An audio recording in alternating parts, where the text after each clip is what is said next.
My dear students, Assalamu alaikum and welcome to your online class. In this lecture, we are going to discuss about the formation of concentrated urine. You know, one of the important regulatory mechanisms of kidney is to regulate the water and electrolyte balance and to regulate the body fluid osmolarity. So when body fluid volume is decreased and body fluid osmolarity is increased, kidney forms concentrated urine to conserve water and electrolyte balance. Now let's look at the requirements for formation of a concentrated urine. First, we need high ADH level. ADH is the antidiuretic hormone that is secreted from the posterior pituitary gland. And this hormone acts on the distal convoluted tubule, and collecting ducts of the kidney to increase water reabsorption. So this is the first requirement for formation of a concentrated urine. Next, we need hyperosmotic renal medullary interstitium. You know, for concentrated urine, the juxtamedullary nephrons play the main role. And these nephrons have long loops of Henle that deep down into the medulla. So this medulla has to be hyperosmotic, and this osmotic gradient is necessary for water reabsorption to occur. So these are our two requirements for the formation of concentrated urine. Another mechanism that takes part here is the counter current mechanism. It is a mechanism in which the inflow runs counter to, parallel to, and in close proximity to the outflow. So there are three things. Inflow is running counter direction. That means inflow is going in one direction and outflow is going in another direction. And they are going in parallelly and they are close proximated. So these three factors has to be present for countercurrent mechanism to occur. So again, if I say the definition, that it is the mechanism in which inflow runs parallel to, counter to, and in close proximity to the outflow. This countercurrent mechanism has two components. One is the countercurrent multiplier and another one is countercurrent exchanger. The long loops of Henle of juxtamedullary nephrons are the countercurrent multiplier and vasa recta acts as the countercurrent exchanger. So now let us see how the hyperosmotic renal medullary interstitium is created.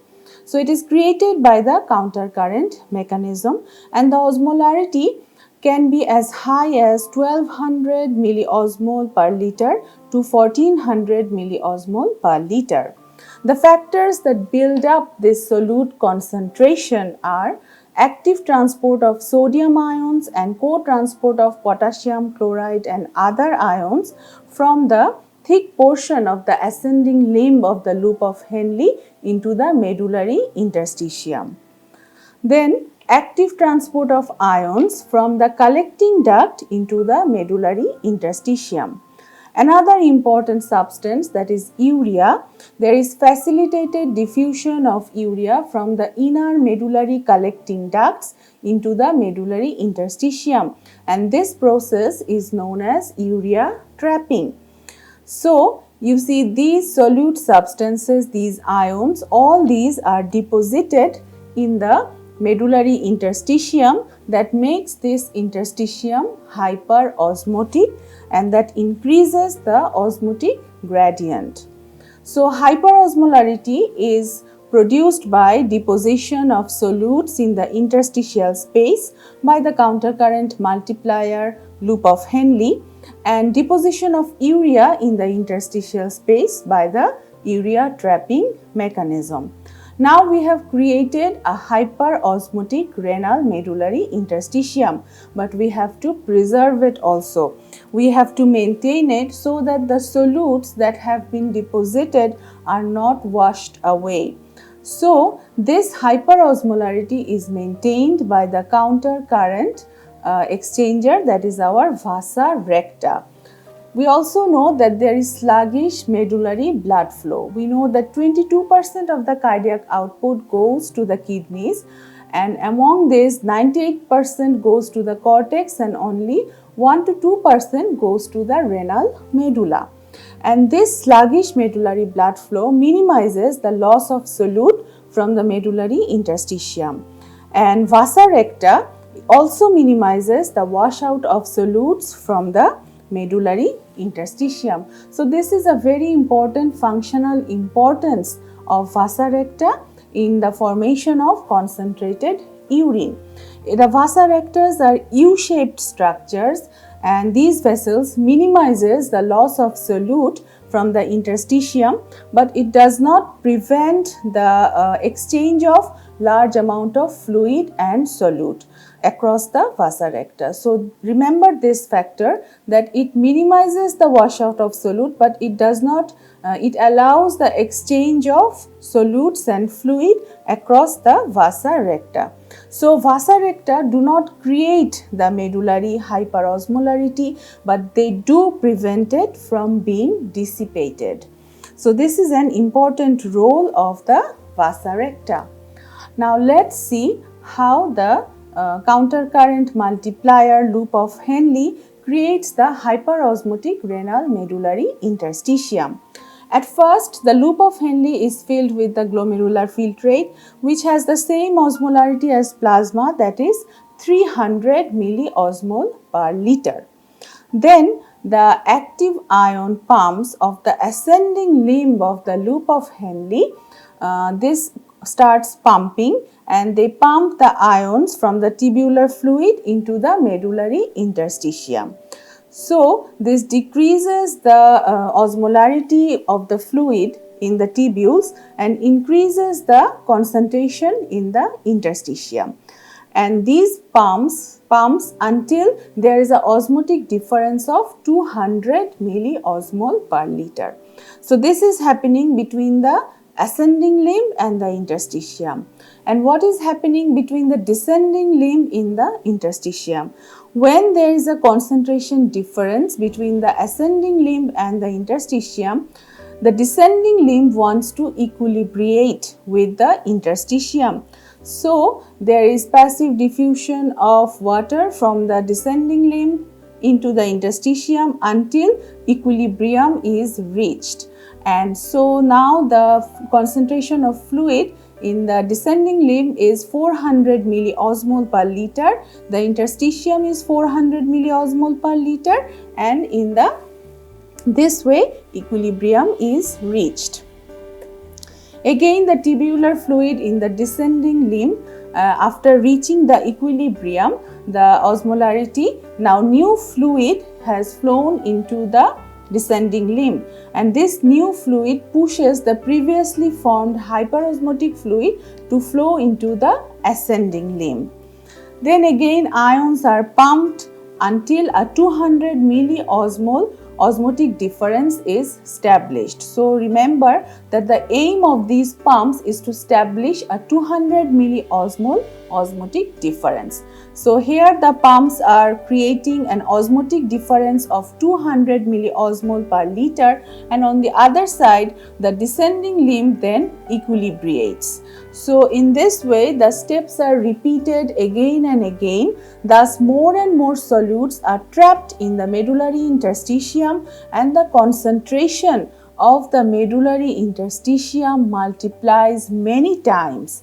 That is why the loop of Henle is called multiplier. Countercurrent multiplier, countercurrent because the inflow and outflow are moving in opposite direction, in counter direction, that is why it is countercurrent, and multiplier because it multiplies the concentration of the medullary interstitium many times, and eventually the medullary interstitial osmolarity becomes 1200 to 1400 milliosmol per liter gradually as it goes towards the tip of the loop of Henle. So in this way the hyperosmotic renal medullary interstitium is produced by the loop of Henle, and urea also contributes 40 to 50% of the osmolarity of the medullary interstitium. And vasa recta act as countercurrent exchanger and preserve the hyperosmolarity of the renal medulla. So now we have hyperosmotic renal medullary interstitium and we have high ADH levels. Now let's see how our kidney is forming a concentrated urine.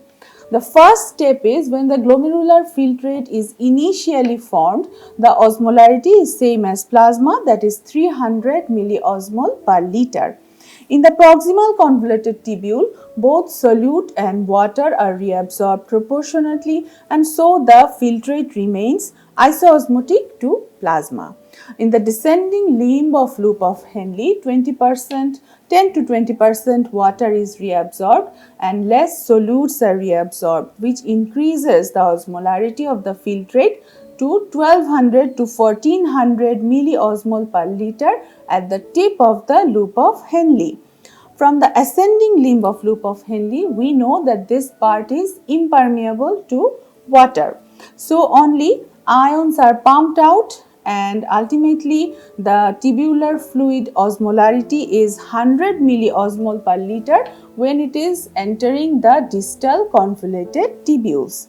In the distal convoluted tubules, there is increased water reabsorption under the influence of antidiuretic hormone.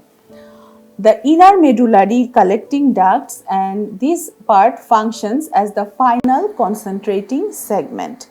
So, here large amount of water diffuses from the tubules due to the presence of ADH and hyperosmotic renal medullary interstitium. So, these two factors, the ADH and hyperosmotic renal medullary interstitium, causes a large amount of water to move from the tubules into the interstitium. Thus, we are preserving the water in our body and a very concentrated urine is formed. So, thus by reabsorbing as much water as possible, the kidneys form highly concentrated urine which can have osmolarity as high as 1200 milliosmol to 1400 milliosmol per liter. We know that normal urine osmolarity is 600 milliosmol to 900 milliosmol per liter. And thus excreting, when kidney is forming a concentrated urine, it is excreting the normal amount of solutes. Remember this, that the amount of solute excreted is normal, but water amount is less and the water that is reabsorbed is added back to the extracellular fluid, and this is compensating for the deficit of the body water. So, this is how a concentrated urine is formed. This is a complex mechanism. You have to understand the countercurrent mechanism very well. I hope I could give you a clear idea. So, thank you and Allah Hafiz.